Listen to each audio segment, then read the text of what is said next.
listening to WPVM LP 103.7 Asheville.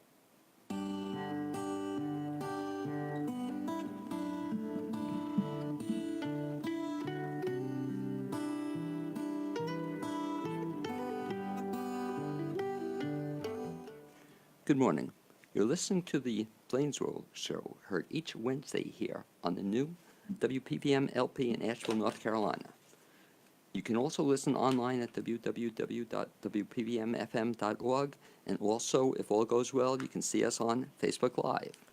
I'm your host, Blaine Greenfield, and each week we focus on the Asheville theater scene as well as on positive news and information about people and organizations in the Asheville area. And toward that end, it's my pleasure to introduce my first two guests, and they are Stephanie Hickling Beckman and Daniel Henry. Welcome aboard, guys. Hi, Blaine. Okay, and it's a real treat to interview these two folks because I've known them for a bunch of years. And Stephanie is an actor, director, founder, and managing artistic director for Different Strokes Performing Arts Collective. She's been attached to theater in one way or another for the last 20 years, mostly as an actor or director. Her first play outside of high school was Karen in the Children's Hour in 1998. We should do that again. We should bring that back. People keep bringing that up, so I think we probably will. That'd be That's a cool. good show. Especially I if was you in could, that. Were you college. really? Yeah. You could play that. Can you imagine that? Man. Wow. And then her most recent role was the title role in Shakespeare's Othello.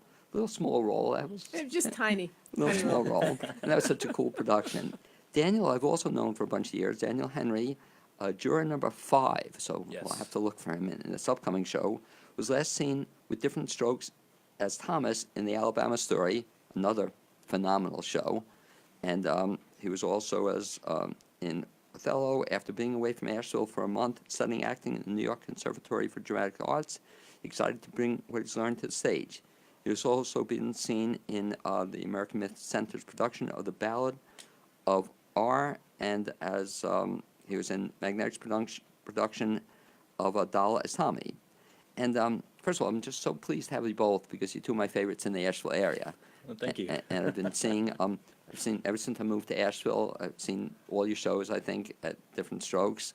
And Daniel, ever since you were a little kid at Mars Hill University. I remember those days. I remember saying to myself, this guy has talent, and it's so much fun to watch you, grow and even now I don't recognize you. He has a beard and, the mustache, a whole new look.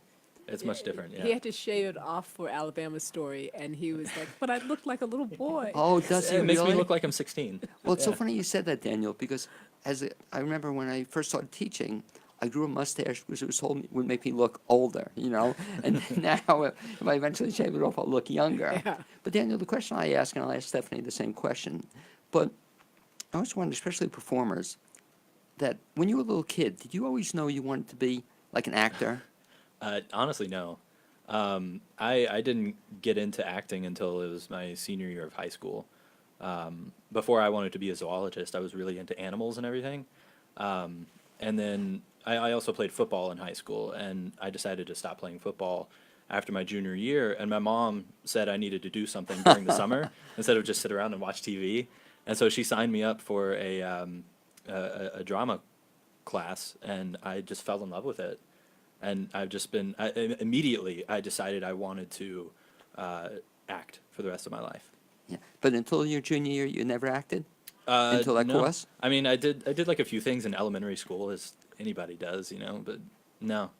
Now, when you were a senior, did you start acting in some of the plays? Yes. I was in Charlotte's Web the first semester, and then I was in a musical, Crazy for You. And then you went to Mars Hill, and you studied theater there, too? Yes. I graduated in 2016 with a bachelor's of fine art, or not fine arts. It was just a bachelor of arts degree in theater. And you're mentioning an idea for a play for Stephanie to put on. We could do the zoo story, so then he could combine the and the zoologist. You can bring back his, or maybe Charlotte's, or we'll do Charlotte's Web. Something. Oh, my I goodness. love doing that, don't you? I'll ask people if we go back and do the very first thing you ever did, and see if you had any growth to it, or Yes. it evolved a little bit. Same thing too, Stephanie, and I've heard your story before, but for other people who haven't, how did you get into the whole theater thing? I moved to Asheville. I did theater in high school, and then worked for years and years and years and didn't do it again. So 20 years later, I moved to Asheville, and I decided I wanted to do something new. So I auditioned for Children's Hour, Right. and I got cast, and that was pretty much the bug was back. And there Where was was no staying Children's back. Hour at? We did it at, you remember the Green Door? Were you here then? No, it was The before my Green time. Door, it is now where Broadway's is, Right. across from Mellow Mushroom. The downstairs was like the BB. Very small. There was this big pole in the middle of the stage, so the audience would like sit around it and have to peep around the pole and stuff. But it was the BB of the time. Oh, is So that was that back in like 2000. so? That's something. But just coming up with an idea for you. That wouldn't it be great if we could do other plays and have everybody do their first role in the play? Something they've been 2000, so 17 years later, 18 years Yeah. later. Wouldn't that be cool to revisit it? Especially if you could play the same role, It would be fun. It would be fun. I think that it'd be very different because I'm a very different actor now, especially having been a director since then. I'm very different, so there are a lot of things that I would like to tackle about that role to Well, change talk it. about also a question I always ask about actors and directors, and I'm always curious. If you had a choice, what do you prefer doing? Hands down directing. Do you really almost? I'd say, Daniel, most of the people who are directors tell me that. Why is that? For me, I enjoy telling the story. So I think anyone can read a play and different perspectives for everyone that reads it. So I enjoyed looking at that play and then how it speaks to me and then making that happen on the stage. So I get to, it's like chess players and you're moving around these characters to tell the story. So I get to tell it from my perspective and I get to see the whole thing as it plays out. And it's a beautiful, beautiful thing to watch actors develop when we start the first rehearsal to the end and watch them start clicking with things and things really speaking to them. I love watching that. I love watching from the beginning to the end. One of the things, though, I love about seeing you, though, is I tell you this, but I also love watching you perform. So I get so excited. Maybe you'll once a year, once every other year, you'll Yeah. perform. I just really love watching you as a performer. So when you direct, I don't get to see that. Yeah. Have you ever done both? Never have, will never do it. Yeah. To give her credit, and you can tell me if I'm pronouncing it correctly, but Melon Weddick, is that how you Melon pronounce it? Weddick, yeah. Weddick, is it? Amazing. I just saw it. You may have seen Hamlet. And Daniel, she had to step in 2 separate times to take not a small role. She's She- continued Yeah. to do that. Even this past weekend, she had to step in for Gertrude again. Yeah, that's what So, yeah. I saw. Gertrude, but she's directing the play, and then she has to step in and 2 pretty big roles. Gertrude and Ophelia. Right. Yeah. That was pretty amazing, and she hit it. She is amazing. She Yeah. is amazing. Right. There and I hope that never happens to me. I hope I never lose an actor and have to step in. But I guess it happens. It happens, but usually when that happens, the director goes in and they've got their script. Right, right. Because they don't know the lines. Yep. Mellon knew both sets of lines going into that. Well, point well taken. I won't mention the show, but a couple of years ago, somebody stepped out and the person had to read the script, and it's not the same. Yeah. That's why I don't love readers' theater. Yeah. Daniel, in terms of your career, have you ever directed, or do you ever want to? I took a directing class while I was in college and directed a small one-act. It's not my thing. Really? It's really not. I don't like telling other people what to do. It's just and so I guess that just goes into it. But I also enjoy just being in the moment on the stage. And you can't really do that as a director. You know what I find interesting, Daniel, and maybe you'll see it as well, but some folks have told me, as actors, as they get older, they then want to try directing because the lines become harder, to memorize. That I've had a couple people tell me that, just over a certain age, how about that? Is you good at memorizing stuff? Yeah, actually, I've gotten better at it over the past couple of years. When I first started, it came pretty easily, and then I had a few years where it started getting harder to memorize things. But over the past year or so, I've been putting more of my energy into focusing on my acting career, and it's somehow made it easier to memorize. Because one of the things that amazes me, not only about you, but Stephanie, all the actors I see in the Asheville area, I mean, first of all, such talent, but also that they memorize dialogue. It's like in Asheville, and Stephanie, you'll have to keep this in mind, that I've been in one play, and one play was Young Frankenstein, and I had one line, so I can do one line, and the one line, dramatic pause here was so keep that in mind. If you have one line and you want to, It's yours. Okay, one line or a tree or something. But that people memorize dialogue. And especially what Stephanie you do too. You do a lot of sometimes smallish shows. The next one's going to be a large one. You do shows with few characters, and to carry on that's a lot of dialogue people have to memorize. Yeah, the last one we did was Every Brilliant Thing with Mundy Carter, and it was a one-man show, and he had to carry a show for an hour and like 10 minutes with just his dialogue.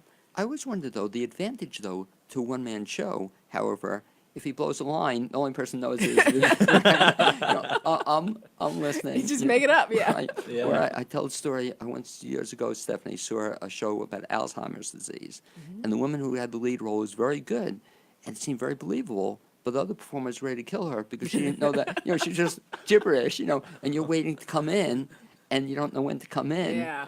So, it's you have to work with other people as well. That's to me the hardest thing about learning lines, that you can learn your lines, but it's the cue line that, when you're listening for that cue line, Right. that's the thing that actors find the hardest once they get off book, is when to come in and they cut each other off or they don't speak fast enough. So it's knowing when to come in is important.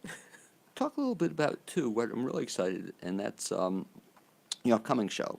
And we'll even talk about the title of it. So some listeners, and I certainly do, it's one of my favorite films, 12 Angry Men.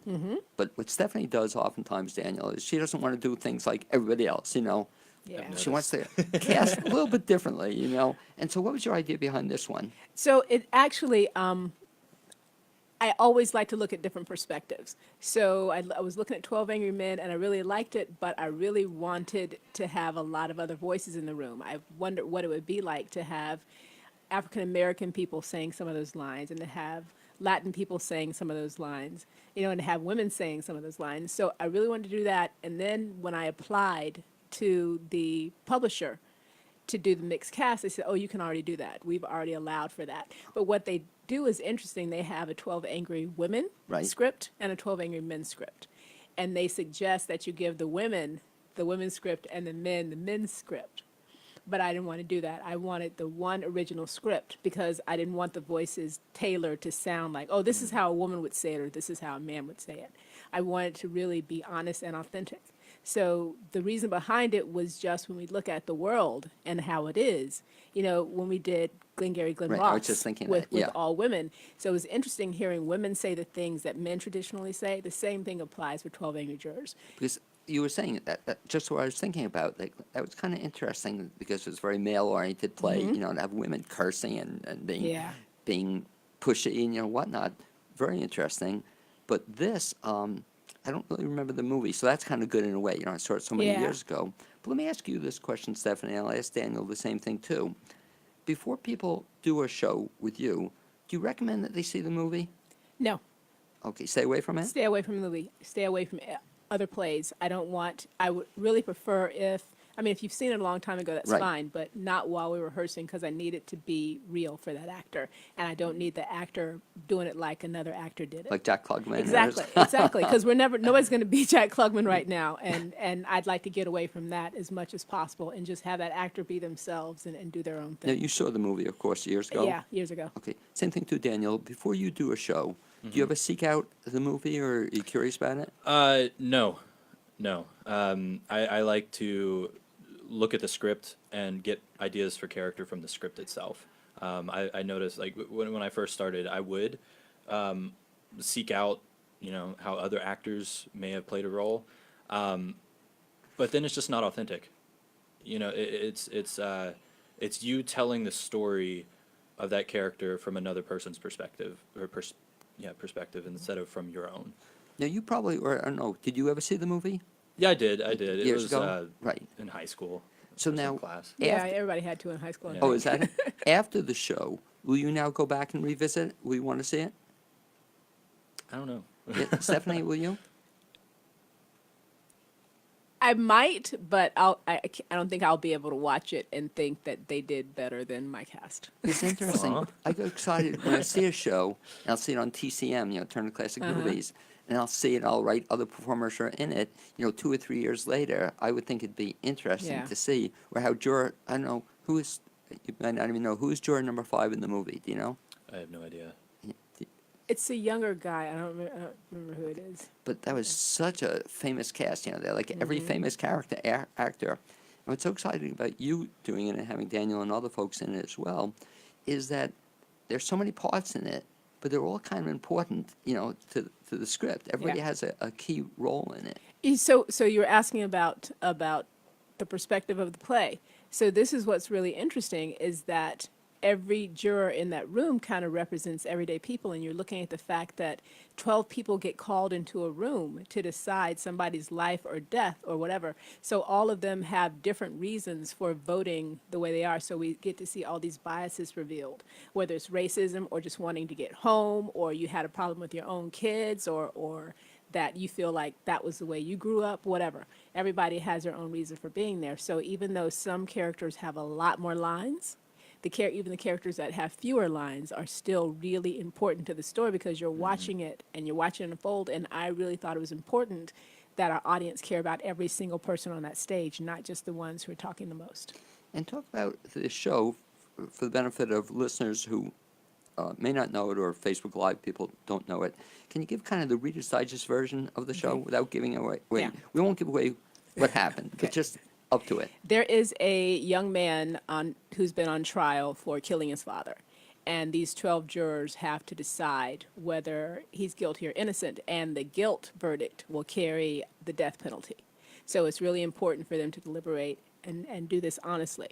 Well, you've got these people in a room who some of them automatically believe that he is guilty. And it's like in the beginning, 11 people vote guilty and one person says not guilty. So the whole play is trying to convince each other of what the verdict should be. And you have a lot of biases that come up. There's one juror who is extremely racist and very vocal about it. And one of the cool things about this play is that we never really know what the race is of the person on trial. So when you've got one juror saying, you know how those people are, you can't trust them. It's like, who's she talking about? Because we've got black people in the room, we've got Latino people in the room, women in the room, whatever. So it's going to be really interesting to see what the audience decides. What's also fascinating, even as you're talking about it, I'm getting a chill, because it's, even though it was written when, 1950? In 54. Okay. It could be today. It is today. It seems like contemporary, and we're reading, what's happening today. And what Daniel, I find fascinating too, and Stephanie, I think, described it, is that things aren't always as clear-cut, as you want them. I say people, I used to work for the court system, there are two sides to every story, if not a lot more, and so you're reading today about Kavanaugh, you're reading about Cosby, and it's not so easy. And I guess as a juror, did you feel that way even as you're deliberating that? Did you find it fascinating to see the many sides? Yeah, honestly. I think my character goes into it just believing one side, and then he starts. And it's the right side, right? You're right. According to my character, it is the right side. But then he starts to hear other sides of the story, and what's going on internally is he wants to do the right thing, and so he pays attention to the other stories and takes it all in and listens to every side and comes up with a judgment that way. Did that get you thinking also in terms of your view of different situations? Yeah. Like as we're watching the news or listening to the news today, Cosby, Kavanaugh, you name the situation. Mm-hmm. Did it make you appreciate the fact that, hey, even though it might be clear, there's more to it that we don't know? I haven't really thought about that. Well, let me just ask Stephanie, do you think that gets people thinking about the idea that there's more than one side to every story? I think it does, Blaine, and that excites me because that's exactly one of the reasons that Different Strokes exists. There's a line in the play where the juror says, I don't know what I think, I just want to talk more. And that's what happens with Different Strokes, and we get those different perspectives because we have the talkbacks after our shows, and it gets people talking more, and it gets people to really maybe not change their mind necessarily, although some do, but to get a different perspective and see how other people live and hear that side of the story. that's back to Daniel. You know, I would think that it's juror number 5, the infamous juror number 5, that to have that experience, you know, that you have a view coming in, and all of a sudden, if you, as Stephanie said, you listen to other people, it can be changed or persuaded, Yeah. you know. Yeah. And that's, I think, a really neat concept. And one of the things I think also different strokes, as Stephanie said, tries to get people to think about the fact that there are other things that you should be aware of that you never thought of. You know, do you like one of the things? I don't know. You were in a Different Strokes play. I did see that. I love the show you were in. Yeah, it was a great show to be a part of. What do you think about something else that they do too? Do you like the idea of a talk back after? To be honest, talkbacks make me really nervous. But that's why I asked the question. Talk to me, and I discuss it with the people as well. Why are they making you nervous? I don't know, honestly. It's there's just something different about being in front of a bunch of people and performing, and then being in front of a bunch of people and talking about what you did to get to where you need to be for the performance, or about the issues. Because for a lot of people, well, I don't know about a lot of people, but for me personally, a lot of the development is personal. And sometimes I don't want to share it because that can give it away.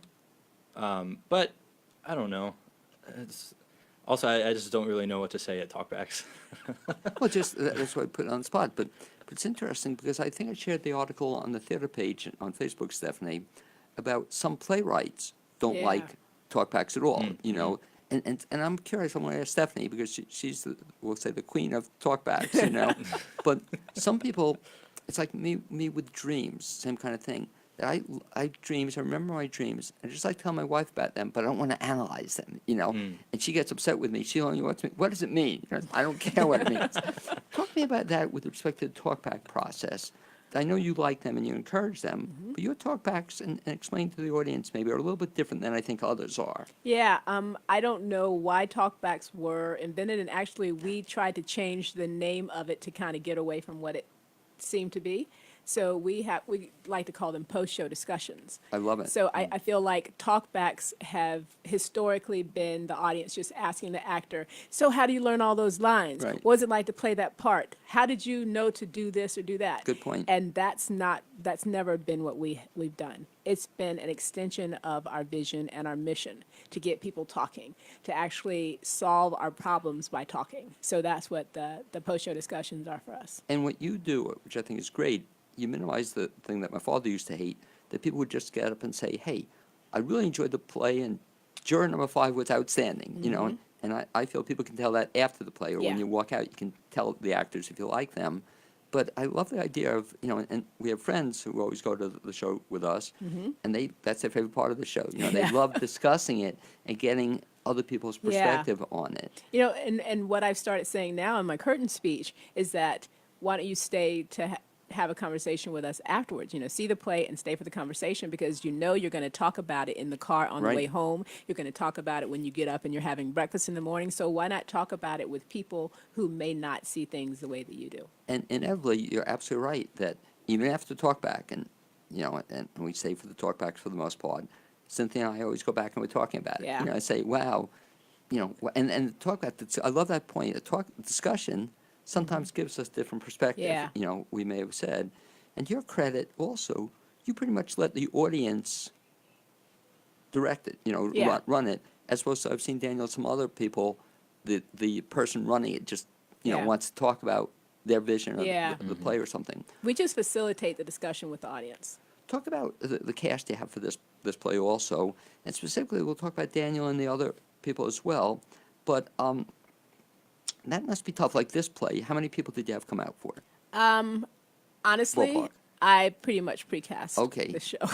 Great. So we had auditions to fill maybe 2 spots, but yeah, I pretty much precast it. Because for me, as a director and as someone who is very involved in the theater Right. scene, I see actors all the time. You know, there's some shows where I can just say, okay, open auditions, come in and do it. But then there are some shows that are really special to me, and I have an actor in mind for it, and it's really not fair to have people come in when I know that I want a particular actor. I think that's pretty cool that Yeah. you're upfront with people. Yeah. But especially rather than get 47 people that aren't eligible for it. Yeah. But Daniel, I ask you about that perspective too.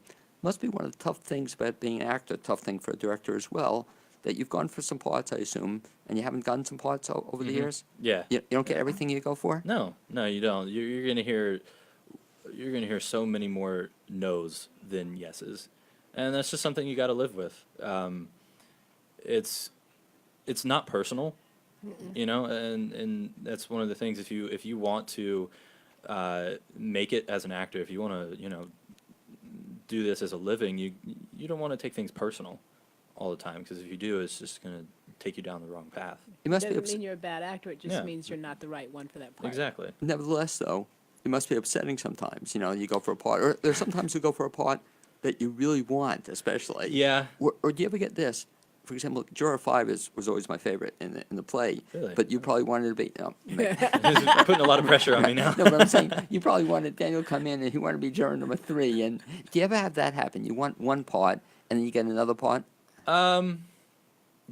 Yeah, I've had that happen before. I can't exactly think of specific moments, but I know I've had that before. Now, in this play, when Stephanie contacted you, I guess you didn't remember the play real well, but you were just receptive that she just thought you'd be a good. Did you think of Daniel as a good juror number 5, by the way? You know what? I knew that I wanted people in the play. So Right. those are the people I approached.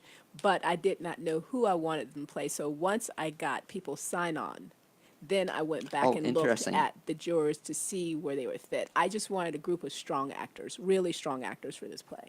And does sometimes it change? In other, so you brought them all together, and then you change in terms of where they move? Yeah, it switched up a lot. Daniel was actually 7 at one point. Really? Yeah, so it's switched up Oh, a lot. God. And then we've got Tracy and Molly. I think Molly was always going to be juror 8. And Tracy, I wasn't sure where she was going to fit, and then landed on juror 3 for her. And talk about, in the remaining time, just the phenomenal cast you somehow put together for this. In other words, I always like it, you cast, and I think that's part of the success of what you do. You cast so well, and there's so many talented people to draw from in Yeah. Nashville. But this cast is not just, you have how many total? 13, including 13. the guard, who's also the stage manager. So, Okay. yeah. Who is that? Her name is Kate Sullivan. She's new to town from Okay. Chicago, but Oh. she's been stage managing around town a lot. Cool, so she'll have a role too. Yeah. But talk about some of the other performers aside from Daniel. We've got a lot of new faces, which I'm excited about. So juror number 1 is Kim Richardson, who was in 5 Lesbians. So she's Okay. really awesome. Juror number 2 is Sarah Feldman, and Sarah's currently doing Bernstein Brothers Right. at Magnetic. Juror number 3 is Tracy Johnson Crum, and we all know who Tracy is. Juror number 4 is Maximilian Koger. So excited about him. And by the way, just back to Tracy too, Mm-hmm. with my assistant Amy, the producer of the show, was mentioning, it'll be interesting to see Tracy not as in a typical, Yeah. role, so that'll be fun. Yeah, And she- we're all excited about that. yeah. And Max- Juror number 5 is who's 5? It's me. 5 is Dana. this guy, Juror number 6 is Ashley Goff. Ashley Okay, Goff. sure, yeah. She actually stepped in when we lost Gary. right? Yeah, a mutual friend of ours, Gary Gaines, who we were looking forward to being in the Yeah. show, but for various reasons couldn't be in the show. So that's great. She's Yeah. going to be great. So Yeah. she was actually filling in just to read some of the parts for actors Great. who weren't there, and so she's in it with her husband, who is juror number 11, Right. Skylar. And then juror number 7 is Scott Bulshin, he played the father in Peter Pan Right, at Montfort. okay, gotcha. Number 8 is Molly Graves, who is in Alabama Story with us. Juror number 9 is Michelle Alvarez, who is brand new I in don't know her her, first yeah. play. So it's going to be exciting to see her because she's really good for a first time out.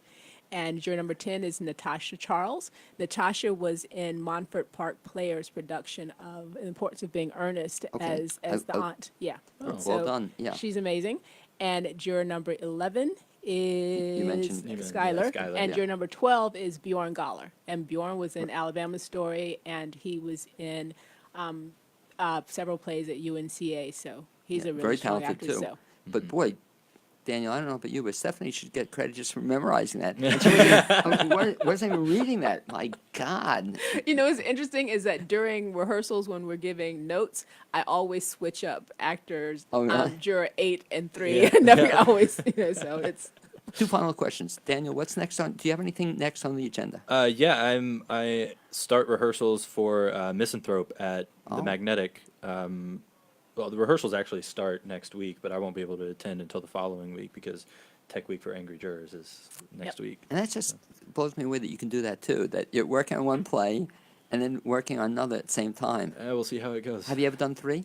No. Well, some people I know, can you imagine, Stephanie, have done 3 at one time. And we've got Molly right now Right. who's doing Hamlet and Right. rehearsing for this. So And yeah. so next for Different Strokes after this. Next for Different Strokes after this, we have a big Halloween party. It's our 2nd annual Halloween party, so excited about that, where we've got casino games and free beer, wine. Mamacita's is catering a full dinner, so dancing and DJ, all that. So we're really excited about that too. And then after that, we go into renovations for our new space, which we hope to announce more about at the Halloween party. And how cool is that? That Yeah. you're going to have a new space. Can you Yeah. imagine? Great. Right.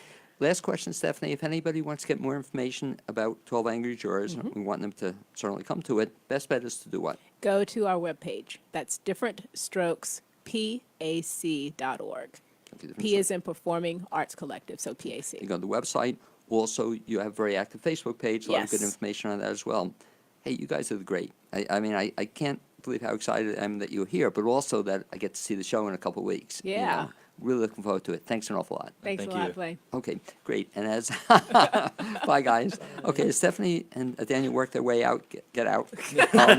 What I do, Stephanie, and I've done this with Different Strokes performances too. I put them in my blog, of course, but also I announce, and feel free to keep sending information over, shows about other stuff that's coming in the Asheville area. So as we wait our second guest in, I should mention that 3 plays I very much enjoyed are in the Asheville area. And they are Special Needs by Madeline Sergel, and that's playing at the Magnetic Theater. Great play, you'll enjoy it. Cat on a Hot Tin Roof is at Hendersonville Community Theater, and that's still running, good show. And lastly, we mentioned Montford. Hamlet's playing for another week, I believe, at Montford Park Players. In addition, there are 2 other plays that I'm anxious to see. The Complete Works of Shakespeare is at Parkway Playhouse, and Over the River and Through the Woods, a comedy in 2 acts, opens at Hayward Arts Regional Theater. Good stuff if you get a chance to see it, and I certainly encourage you to do so. I'm real pleased to have my second guest today because I've never met her before, so this is kind of exciting. I always like meeting theater-type folks. I like meeting all folks.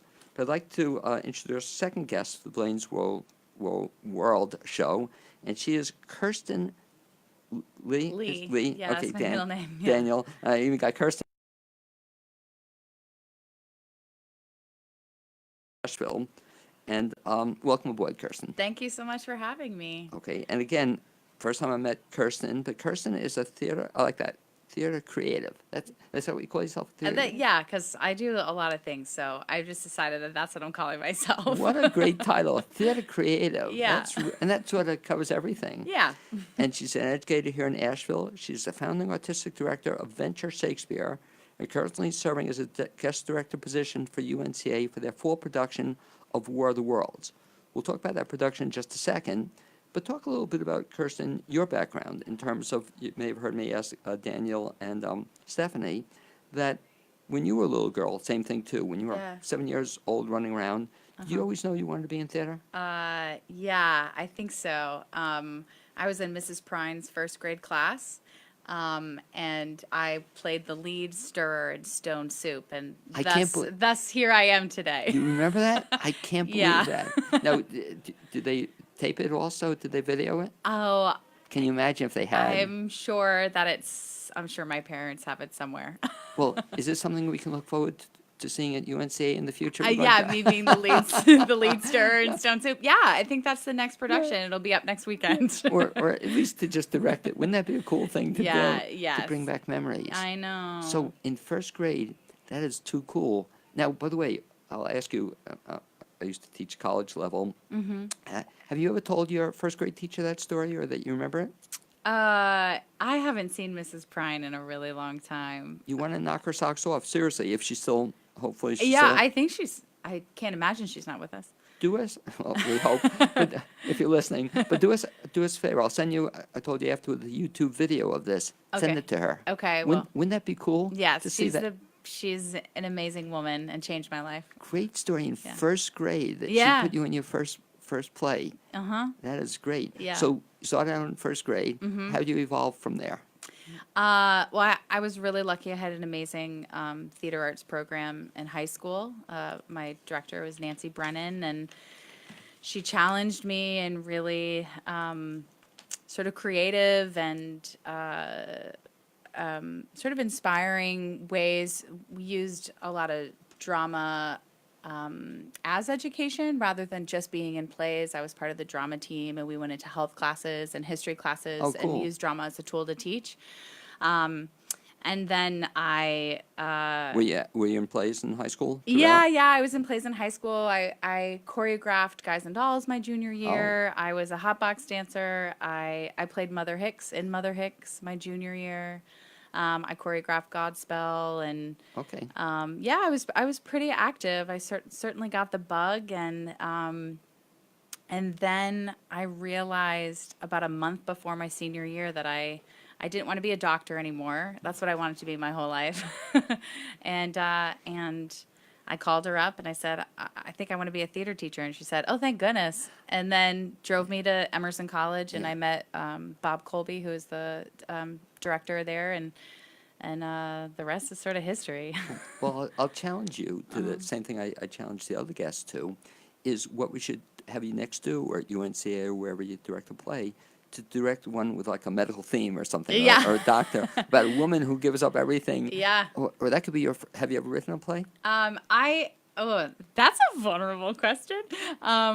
Yes, I have started a play, and I'm not quite sure where it's supposed to go next, but it is it is constantly in my head. But wouldn't that be a great play, though, just as I love stories, and I love how people get into something. Yeah. About the woman who wanted to become a doctor, Yeah. and gave it all up for the theater. I know, I'm an idiot. No, I didn't No, say no, that. I'm just No, joking. But that would be fun, though, to see your story Yeah. on stage or something. So in your spare Yeah. time, this can be another project. Yeah, exactly.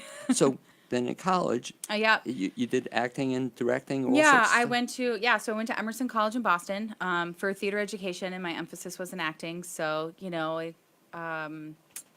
I did both. I did my student teaching at the Brimmer and May School of Chestnut Hill, and In teaching theater?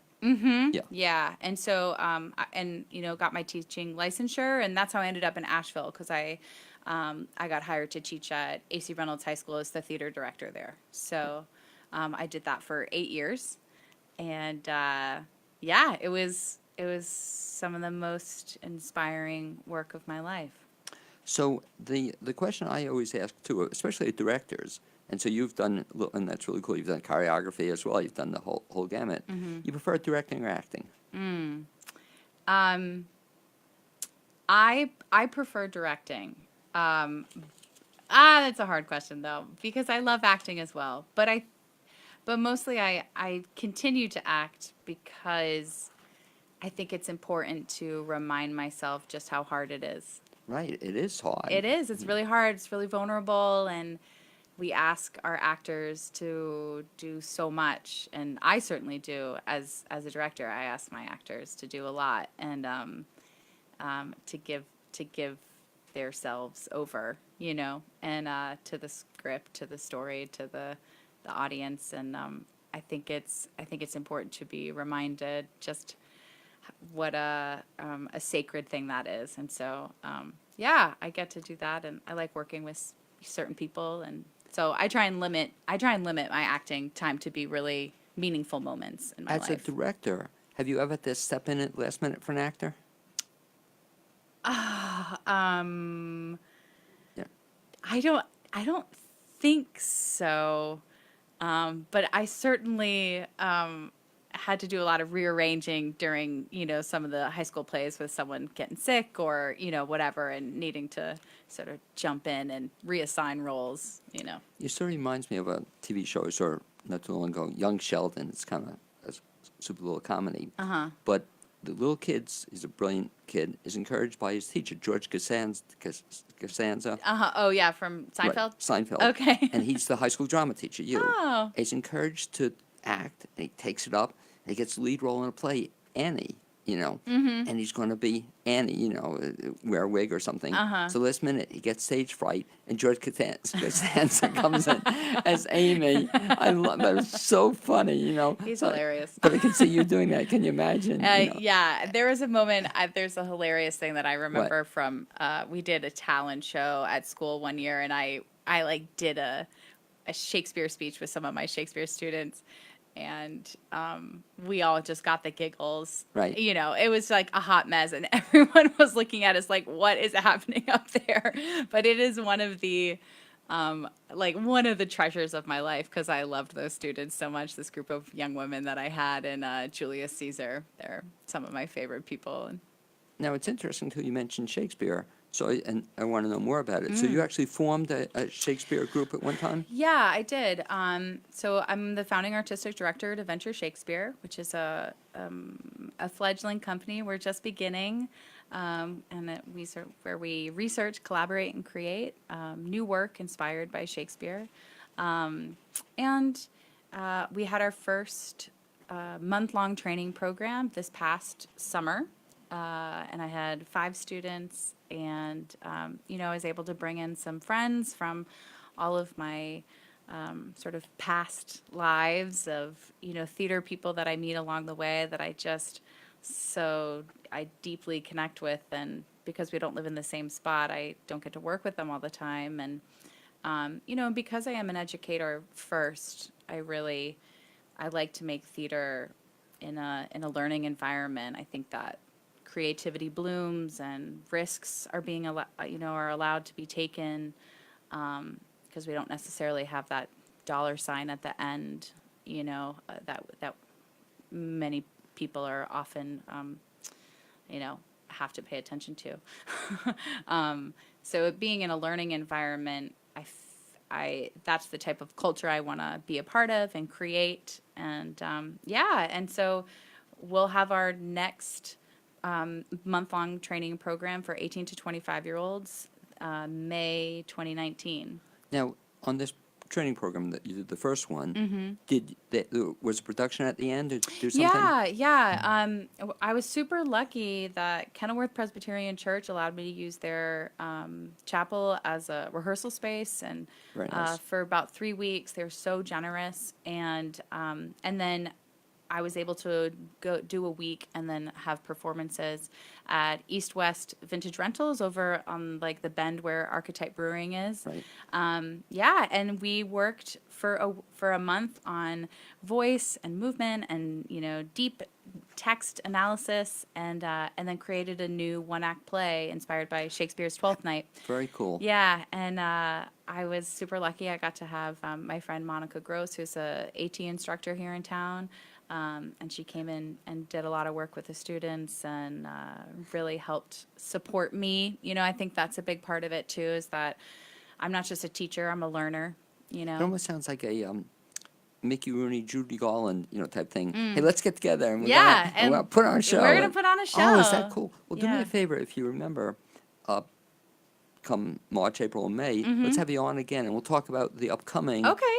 thing you're trying to do, and That we'll sounds publicize amazing. a little bit. That'd really be cool. Great. Thank you But so much. you just came up with that idea on your own? Well, I guess. No, it's Yeah. I love it. It's been a lot of, a lot of sort of figuring out over the years of, what type of community do I want to be a part of, and I guess I'm a leader. I'm realizing that and stepping into that is that I'm really good at bringing people together, so I should do it. Talk to me about why you chose, and I love the concept, new works, I went to the Shakespeare Institute in Stratford-upon-Avon in the UK, which was and got my master's in Shakespeare and Creativity, which is in collaboration with the Royal Shakespeare Company. And the big question that we had there was, why Shakespeare, and what's next for him?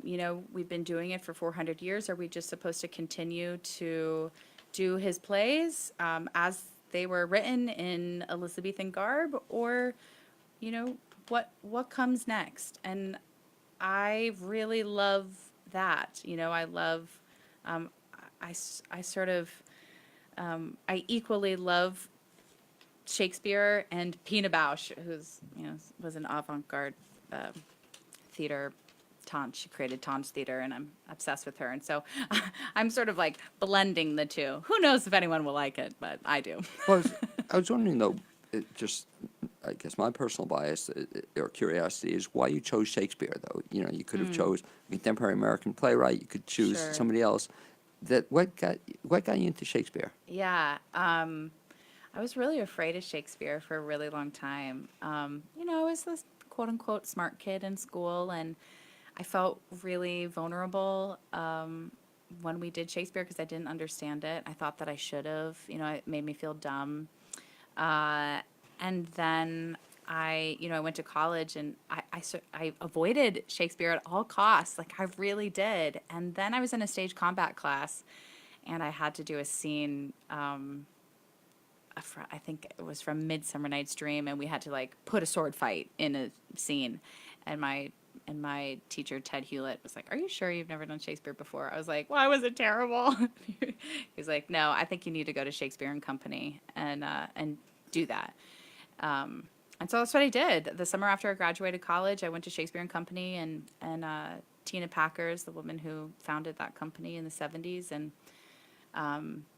I think I just found everything started to click for me, and they made Shakespeare come alive and accessible to me, and I felt so empowered.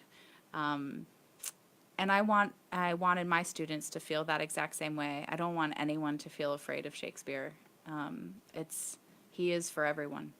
It's the amazing thing about Shakespeare, I would think, and for your students, it's tough enough to memorize, at least for me, regular dialogue. Sure. As opposed to have to memorize Shakespearean dialogue. But people do it, though. Yeah, you know what? I actually find it more difficult to memorize contemporary Do you really? work. Yeah, absolutely. The verse follows our breathing pattern and our heartbeat, and once you get used to it, it's when you've forgotten a word because you're like, oh, that feels weird. Why? That's not right. And so it just becomes second nature. Well, it's almost like you were saying, even at high school level, did you have students do Shakespeare when you Yeah. were there? Yes, I did. That was a really important program that I had for the 8 years that I taught at Reynolds. That the seniors did a fall production, and so Oh, really? yep. So Interesting. we did a full-length Shakespeare play every year. Because as Daniel Henry, our previous guest, mentioned, he went to Mars Hill University. And I guess that's pretty standard at a college level that somewhere along the line you're going to at least doing one Shakespeare play. Yeah. I mean, there's, Shakespeare's free. Right. So theaters are going to do it often. And also, too, amazingly enough, in the turn of the century, women in this country are the ones who founded all of our Shakespeare clubs and Shakespeare parks and our Shakespeare festivals. It became a thing because these women had, the ladies who lunched, they didn't just lunch. They studied and worked really hard and created a culture that invited people into Shakespeare. And not only that, they were also women who were cast in Shakespeare plays, and Yeah. had prominent roles in Shakespeare Yeah, plays. absolutely. Have you ever been in anything at Montfort? Yeah, gosh, that was a while ago when I was fine with being super hot in the middle of the summer. But I was Goneril and King Lear there. I was Metellus Cimber and Octavius Caesar in Julius Caesar, directed by C.J. Breland. And I was Lady Capulet in R&J a few years back when we first moved into the Masonic Temple. And I think that might be it. I played Lady Macbeth at Hart. Yeah. In Waynesville Okay. a few years back. But it's really cool. Like, Montfort just knocks me off, knocks my socks off. They bring Shakespeare to the masses. Yeah, and absolutely. Shakespeare to the masses outdoors, where it was performed. Yeah, it's really important. I think part of the American culture, to be honest with you, is free Shakespeare. And I love it too, like you said, free Shakespeare. That's even a step further.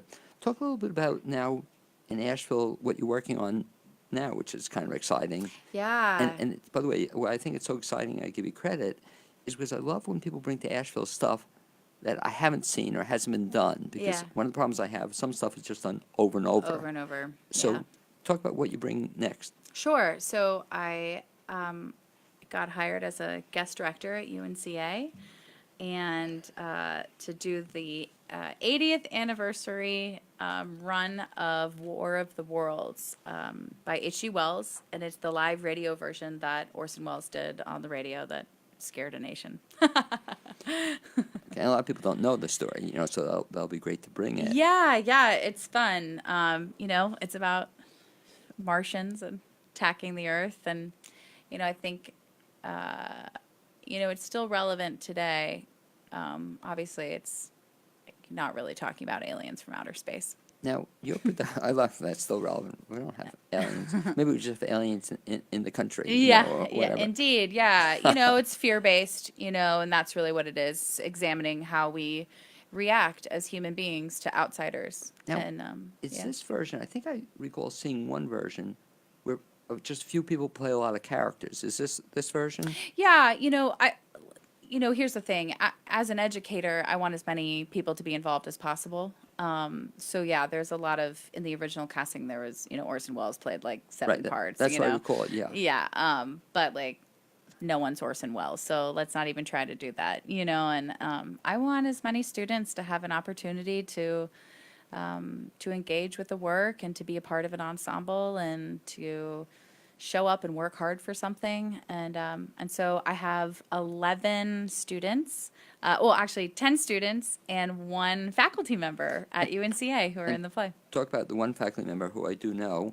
And does he have the Wells role? George, no, no. Although I think he does actually say some of Right. Wells's lines because Wells, like, you know, said everything. So he plays one of the announcers and Captain Lansing and a few other people. And a so. perfect announcer. Talk about George. Last name is is it Heard? Oh, Yeah. gosh, he's going to kill me. No, I think that's Yeah, it. okay. But very talented actor Yeah, too. yeah. And so so he's the one quote adult in the production. Sure, yeah.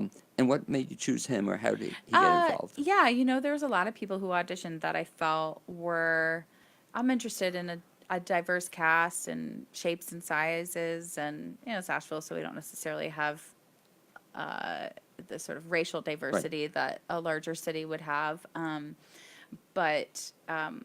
it's, yeah, I don't know. It's nice. He sort of has moved into, like, he's the director of the theater, and all of his little young participants are there, and he's kind of like directing them. No, it's just so fun to watch. I didn't know he was a faculty member, but I Yeah. could just see him being a super, faculty member. He'd just be great. Yeah. But talk about even the casting of that show. So you have 11, including George. Yeah. How many people came out for the play? I Ballpark. think I had about 35 audition, which was really exciting. Exciting, but I would imagine that's one of the tough things for a director. In other words, you have Yeah. 35 people. They all want to be in the show. I know. You can only choose 11. Yeah. Is that tough? Yeah, it's horrible, you know. You know, but I sort of have to remind myself that not everyone gets to be the quarterback. Right. You know, it's sort of the same in theater, and I want people who, I think I'm really good at casting, and it's nice to be able to sort of figure out who's gonna lift each other up, you know. Finding a group of people that are gonna, you know, depending on the play, they might move in a similar way, or their behavior complements one another. So, yeah, I tried to focus on that, and I really, I came in cold. I didn't know any of these young people, and I saw them for 10 minutes and tried to figure out who they were as people and put them in a role. Did you even know the show? Did I know the show? Yeah. My dad made us watch that movie often when I was little. And those like long neck things with the green. Yeah, haunting I'm memories. trying to remember the movie. I don't know. If Oh I yeah, remember. I know mean the it's story. like it's hilarious. It's great. You should watch it. Who is in it aside from Wells? You know. Wells wasn't in it, Wells right. wasn't in it. Right. No. I'll What? have to I look don't for it. know. Yeah, look, it's on Amazon. Well, let me ask you this. Yeah. In terms of I'm always curious in terms of a director's role. Do you want what's your feeling about performers seeing a movie before the show or after the show, or how do you feel about that? That's a good question. Yeah, I like them to not do that. Because here's the thing, the last Shakespeare play directed was Taming of the Shrew at Young Harris, which is where I teach now. And, they're not Elizabeth Taylor.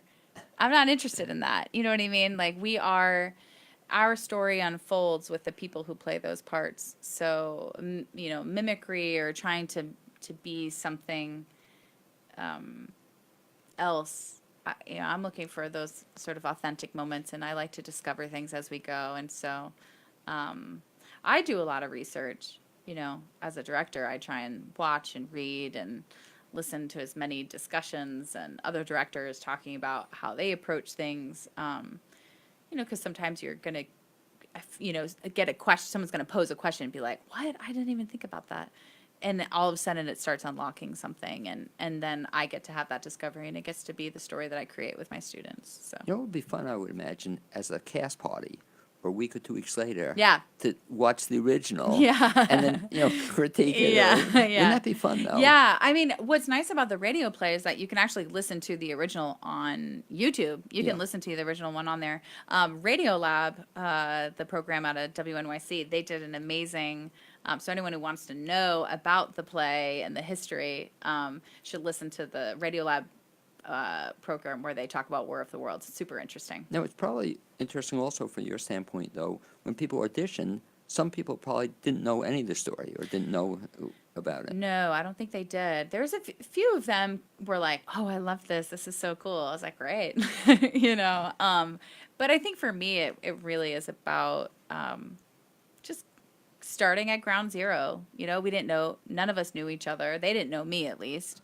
And I have a couple freshmen and sort of new students that are in the program together. So, we really built Now, a do show. they have, UNCA, do they have a theater program? They do, yeah. Yeah, they do. So it's small. But yeah, it's really sweet. Everyone's really nice, and those It's good to know, kids work because really hard. I was disappointed. AB Tech used to have a program, and they closed it, which I Yeah. thought was a shame. I know. You know. I think Asheville still has a long way to go in order of providing the type of training and service for their young people.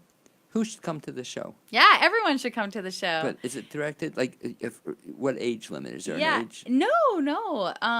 There are loud noises, so I wouldn't suggest it for babies. But it's an hour long, Oh, I like that. and so you can come in, go to dinner, and then be home by 10. As I get older, and he's like, now you're attracting me. You'll tell me when it's on. I love it. Shorter shows. Me I love too. it. Shows with no intermissions. Me too. No Oh, intermission. 1 hour. I'm Yeah, there, 1 kid. hour. Boom. Yeah, right through it. And when's it going to be on?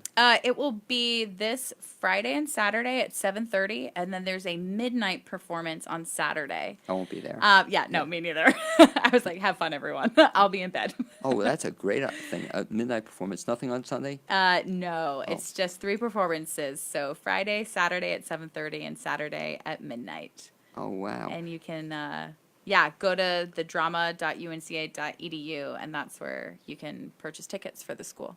Okay. So. And it said, I've never been to the theater, I don't think. Yeah, so it's in Carroll Belk. So Oh, when I you're have been there, yeah. Yeah, so you sort of go through that roundabout and then go up the hill and kind of keep turning right.